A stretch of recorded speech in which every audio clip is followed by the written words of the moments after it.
dealing with Iran.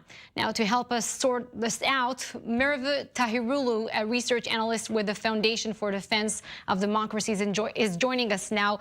Merve, President Trump and Secretary Pompeo, they both seem to be very reluctant and very measured with what they say about this incident so far. Do you think that the Trump administration is wrong to be so reluctant about this? Or is criticism against the Trump administration too early at this point, since we don't really know exactly what happened? Well, it's absolutely true that we still have many questions that remain. We don't know exactly what happened, but I do think that there is enough evidence at this point that I've seen to indicate that MBS really has overplayed his hand here. It looks like the Saudis may have committed one of the most gruesome crimes in international politics that we've seen in over the last few years, and this isn't exactly something that they haven't done before. So I do think that there is enough evidence now to at least be very concerned. And I do think that the opposition here in the United States is doing the right thing by putting pressure on the Trump administration.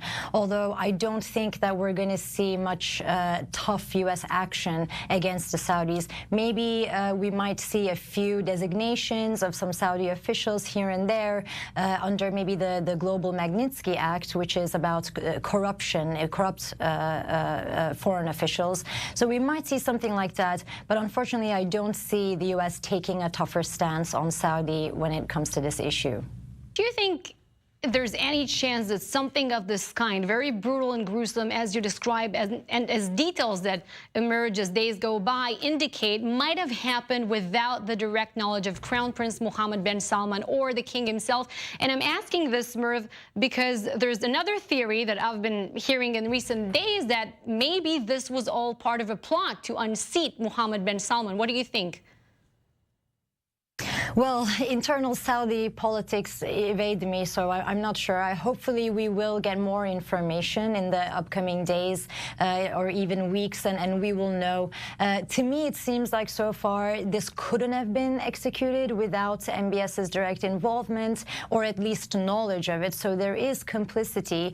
I do think that Turkey is certainly trying to put pressure on the United States by only revealing the evidence that it has in bits and pieces and through this publication or that publication. So the Turks aren't being very clear and helpful here either. But I think that the Saudis are going to try to say that this is, as they have already indicated, was maybe a rogue operation that happened without MBS's knowledge. But I don't know if this is trustworthy information. The biggest problem that we have here, of course, is that the Turkish side is not necessarily a trustworthy source either, especially the major New York Times story that broke out in the United States today that talked about these details was really based on a story in a Turkish newspaper called Yeni Shafak, which is an Erdogan mouthpiece. It is the single largest source of disinformation in Turkey. It is not at all a reliable outlet, but it also means that that publication couldn't have